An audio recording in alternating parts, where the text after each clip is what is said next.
ኢትዮጵያ ውስጥ እስካለው ድረስ ተራ አባል ሁኜም ሆነ አመራር ሁኜ የምሰራበት ድርጅት ያስፈልገኛል። ይህ የእስክንድር ነጋ ቃል ነበር። ለግማሽ ክፍለ ዘመን ያህል በብሩና በእምነቱ የቆመው ይህ ሰው ዛሬ ግን የታሪክ ማዕበል መሃል ላይ ቆሟል። ድርጅት የነፍሱ ማረፊያ የትግሉ አጥር እንደሆነ የሚናገረው እስከዛሬ የገነባው አጥር እየተናደ መጠለያም እየፈረሰበት ይሆን ወይስ የውድቀት መጀመሪያ ሳይሆን የአዲስ ስትራቴጂ መሰቃቀያ? ከጥቂት ሳምንታት በፊት አብረው የነበሩ ለአማራ ዝብልውና እስከ መጨረሻው እንዋደቃለን ያሉ ወታደራዊ መሪዎች ዛሬ አሉ። ኮሎኔል ፈንታውን ሟቤና ማስረሻ ሰጤ ታመናል በሚል ሰበብ ከጦር ሜዳ ርቀው እጃቸውን ለመንግስት ሲሰጡ፣ እስክንድር ነጋ ብቻውን በሸዋ ጫካዎችና ገመገሞች ውስጥ ምን እያሰበ ይሆን? ይህ ድንገተኛ ሽሽት ነው ወይስ በድርጅት ጀርባ የተሸረበ ሚስጥራዊ ሴራ? በአፋሕድ ውስጥ የሚሰማው የክደት ሽታ የትግሉን ፀሐይ ሊያጠልቃት ይችላል። የዳውንት ሚስጥርና የዘመነ ካሴ ጥላ። የዳውንት ሚስጥራዊ ድርድር እስክንድር ተጠያቂ ነኝ ቢልም በጀርባ የሚደረጉ ንግግሮች ግን የትግሉን አቅጣጫ እየቀየሩት ነው። በሌላ በኩል ደግሞ በምድር ላይ ያለውን ኃይል የተቆጣጠሩት የነዘመነ ካሴ ፋኖች አሉ። እስክንድር ተራ አባል ሁኜም እሰራለሁ ያለውን ቃሉን ጠብቆ ለዘመነ ካሴ አመራሩን ያስረክባል ወይስ እኔ ካልመራው በሚል እልህ አዲስና ደካማ ድርጅት ለመመስረት ይሞክራል? የአማራ ፋኖ ትግል በሁለት መሪዎች መሳሳብ መሃል ቆሞ የሞትና የህይወት ፍልሚያ እያደረገ ነው። ዓለም አቀፍ ተሞክሮች የሚያስፈራው ትንቢት ይናገራሉ።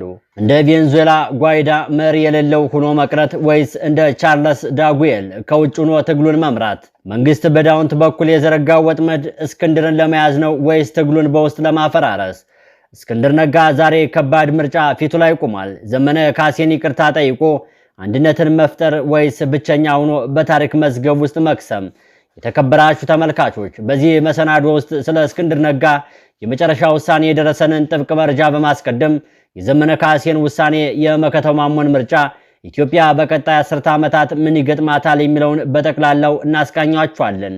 እስክንድር ነጋ በሚቀጥለው ጥቂት ቀናት የሚወስደው እርምጃ ትግሉን ያድነዋል ወይስ ለዘላለም ይቀብረዋል? ከመጋረጃ ጀርባ ሌላ ያልተሰማ ሚስጥር አለ። አብራችሁን ቆዩ። አቶ እስክንድር ነጋ በታሪክ አደባባይ የቆሙ ሰው ናቸው። ሰውየው በእርግጥ በታሪክ አደባባይ ከቆሙ የከረሙ ወዳጅ አድናቂዎቻቸው ዝናብም ጭቃም ወርቅም ጠጠርም የማያስደነብራቸው፣ የማይሞቃቸው፣ የማይበርዳቸው ሰው ናቸው በሚል ይገልጿቸዋል። የአማራ ፋኖ ትግል በውጥረትና በሂደት መካከል እንዲቆምም ሆኗል። የመጨረሻው የጠመንጃ ትግል ድርጅታቸው በሳቸው የአመራር ድክመት፣ በሚታገሉት መንግስት ጥንካሬ፣ በስራ አስፈጻሚ አባሎቻቸው ከሃዲነት ወይም በሌላ ምክንያት በመፈራረስ ላይ ነው።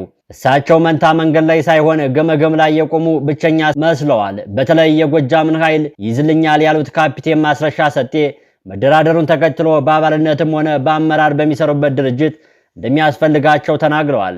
አታምጣው ሲለው አምጥቶ ቆለለው እንዲሉ የወሎ ኃይሎች መከታ ያደረጉት ኮሎኔል ትናንት ገብተዋል። ጎንደር ደረጀና ሀብቴ ወልዴ እርቅ ከፈጠሩ ከርመዋል። ከፊል ሸዋ ታጥረው የሚወዷትን ኢትዮጵያን ሁልጊዜ የታሰሩለትን ስልጣን በተለይም ግባ ወጣ እያሉ በሚመሩት አፋሕድ በኩል ያሳካሉ ማለት ከባድ ነው ይላሉ አንድ የቀድሞ ወዳጃቸው አክለውም አቶ እስክንድር ነጋ በእርግጥ ምርጫቸው አንድ ነው ይላሉ።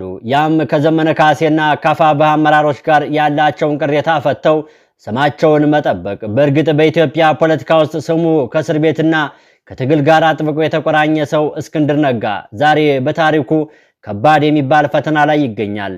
በቅርቡ የድርጅቱ ቁልፍ ወታደራዊ መሪዎች እንደ ኮሎኔል ፈንታውን ሟቤና ማስረሻ ሰጤ ያሉ እጃቸውን ለመንግስት መስጠት ወይም ከትግሉ መውጣታቸው እስክንድር ነጋ ድርጅቱን አፋሕድን የመምራት ብቃት አለው ወይ የሚል ጥያቄ አስነስቷል።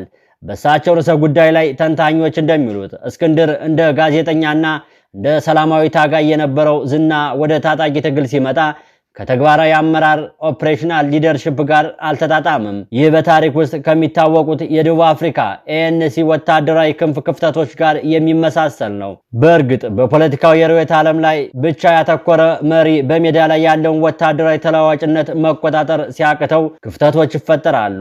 በእስክንድር ዙሪያ ያሉ መሪዎች በሽታ የሚል ሽፋን መውጣታቸው በድርጅቱ ውስጥ ያለውን የአመራር ድርቅና የመተማመን መሸርሸር የሚያመላክት ድርጅታዊ አመንዝራነት ነው። የቀጠናውን ሀገራት ጉዳይ እንደሚተነትኑት ባለሙያዎች እምነት በአሁኑ ወቅት የአማራ ፋኖ ትግል በሁለት ጎራ የተከፈለ ይመስላል። በአንድ በኩል በምድር ላይ ያለውን ኃይል የያዙትና የህዝብ ድጋፍ ያላቸው እንደ ዘመነ ካሴ ያሉ መሪዎች ሲሆኑ፣ በሌላ በኩል ደግሞ እስክንድር ነጋ የሚመራው ሌላኛው መዋቅር ላይ ይገኛል። በዚህ ሁኔታ እስክንድር ነጋ ዘመነ ካሴን ይቅርታ ጠይቆ የትግሉን የበላይነት ለሜዳው መሪዎች ያስረክባል ወይስ አዲስ ድርጅት ይመሰርታል የሚለው ጥያቄ የትግሉን ዕድሜ ይወስነዋል። እስክንድር አዲስ ድርጅት ቢመሰርት እንኳን ያለ ወታደራዊ መዋቅርና ያለ ምድር ድጋፍ የሚዲያ ድርጅት ብቻ ሆኖ የመቅረት አደጋ አለበት ይላሉ። ዓለም አቀፋዊ ምሳሌዎችን ብንመለከት በሊቢያ አብዮት ወቅት በውጭ የፖለቲከኞችና በውስጥ ያሉ ታጣቂዎች የፈጠሩት መሳሳብ አገሪቱን ለከፋ ቀውስ ዳርጓታል። ተንታኞች በማከል እስክንድር እኔ ካልመረ የሚል ግትርነት ካልተወ ትግሉ በራሱ ውስጥ ተበላልቶ የመጥፋት እድሉ ሰፊ ነው ይላሉ። በተንታኞች በግልጽ እንደተነሳው በድርጅት ውስጥ ያሉ ከፍተኛ አመራሮች እየከዱ ወደ መንግስት መግባታቸው እስክንድርን ለብቻው እያስቀረው ነው። የሚታገሉት መንግስት የሰላም በር ክፍት ነው በሚል ሰበብ ከፍተኛ አመራሮችን እያረገፈ ይገኛል። እስክንድር ነጋ እንደ ቀድሞ የትግሉ አጋሮቹ እጁን ለመንግስት ይሰጣል ተብሎ ባይገመትም ትግሉ በሜዳ ላይ ሲዳከም ግን ከሀገር የመውጣት ግፊት ሊበረታበት ይችላል። ይህ ደግሞ እንደ እስክንድር ነጋ ላለ የቀኝ ዘመን ፖለቲከኛ አቀንቃይ ምናልባትም ራሱን ከፊውዳሉ መደብ እንደሆነም ለሚመለከተው ሰው ፖለቲካዊ ሞት ነው። እስክንድር በኢትዮጵያ ሕዝብ ዘንድ የሚታወቀው ከሀገር ያልወጣም በሚል ጽናቱ ነው። ከሀገር ከወጣ ያከማቸው ፖለቲካዊ ካፒታል ሙሉ በሙሉ ይከስማል።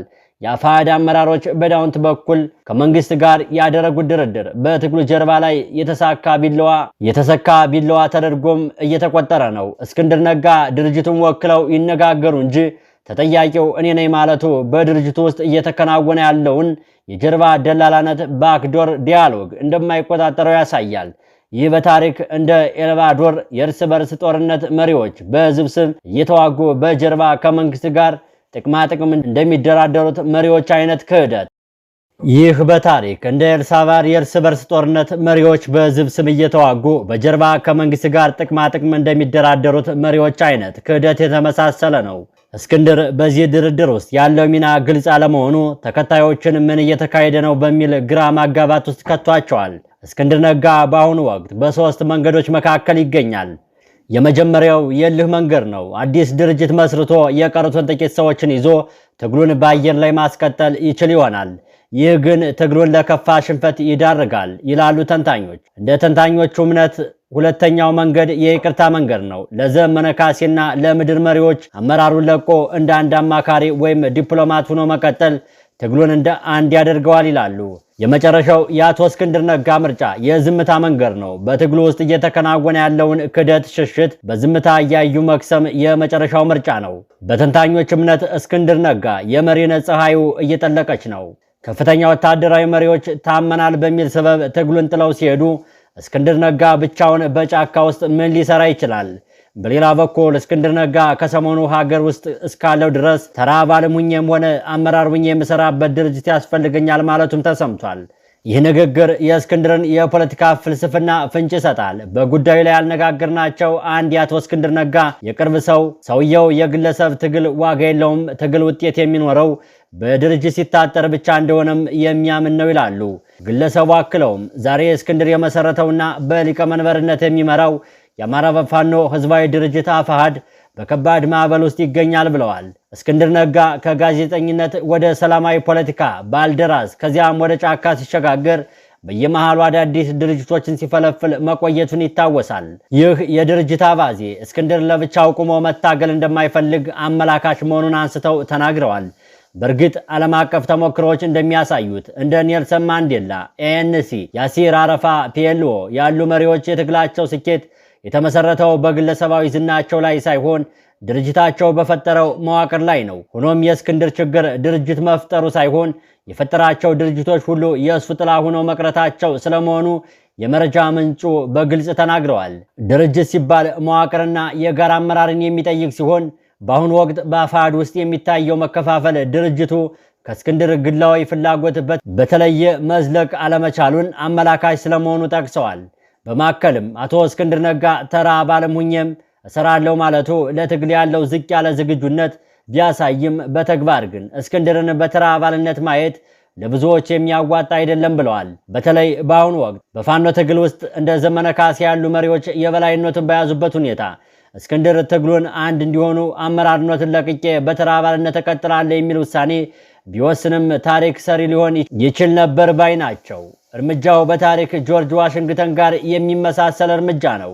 ጆርጅ ዋሽንግተን ስልጣን በቃይ ብሎ ወደ እርሳቸው ሲመለስ ድርጅቱ በርታ አሜሪካ የሌለ ኃያልነቷ መሰረትም ጀመረ። እስክንድር ግን ድርጅቱ ሲዳከም ሌላ ድርጅት ከመፍጠር ይልቅ ያለውን ድርጅት ለሌሎች አሳልፎ የመስጠት የዲሞክራሲያዊ ባህል በተግባር እያሳየ እንዳለ ነው ጓደኞቹ የሚናገሩት። እስክንድር ነጋ ዛሬ ያለበት ሁኔታ በቬንዙላው ሂዋን ጓይዶ ላይ ከተመሰረተው ጋር በእጅጉ የሚመሳሰል ነው። ጓይዶ በአንድ ወቅት የሀገሪቱ ተጠባባቂ ፕሬዝዳንት ተብሎ በዓለም አቀፍ ደረጃ እውቅና አግኝቶ ነበር። ሆኖም በምድር ላይ ያለውን ኃይል የጦር ሰራዊት ድጋፍ ባለመያዙ ድርጅቱ ቀስ በቀስ እየመነመነ ሄደ። በመጨረሻም የትግል አጋሮቹ ጥለው ወጡ። ዛሬ ጓይዶ በስደት የሚገኝ ተመሪ የሌለው መሪ ሆኗል። እስክንድርም በምድር ላይ ያለውን የፋኖ ኃይል ሙሉ በሙሉ መቆጣጠር አለመቻሉና በዙሪያው ያሉ ወታደራዊ መሪዎች ታመናል በሚል ሰበብ መጥፋታቸው አፋሕድን ወደ ወረቀት ላይ ድርጅት እየቀየረው ነው። መሪዎቹ በዳውንት በኩል ከመንግስት ጋር ያደረጉት ሚስጥራዊ ግንኙነት ደግሞ ድርጅቱ እንደ አንድ ድርጅት መቆሙን ጥያቄ ውስጥ ይከተዋል። በተንታኞች ትንታኔ በመነሳት እስክንድር ነጋ ድርጅቱን ለማስቀጠል የሚያደርገው ጥረት በሚከተሉት መንገዶች ሊጠናቀቅ ይችላል።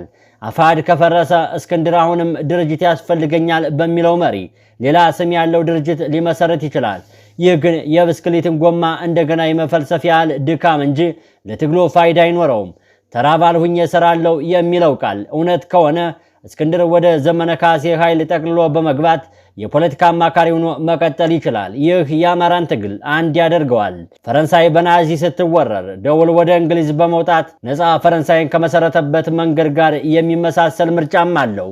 እስክንድር ከሀገር ወጥቶ የትግሉ ዲፕሎማሲያዊ መሪ ለመሆን ሊሞክር ይችላል። ነገር ግን ይህ በሀገር ውስጥ ያለውን ተቀባይነት ክፉኛ ይጎዳዋል ይላሉ።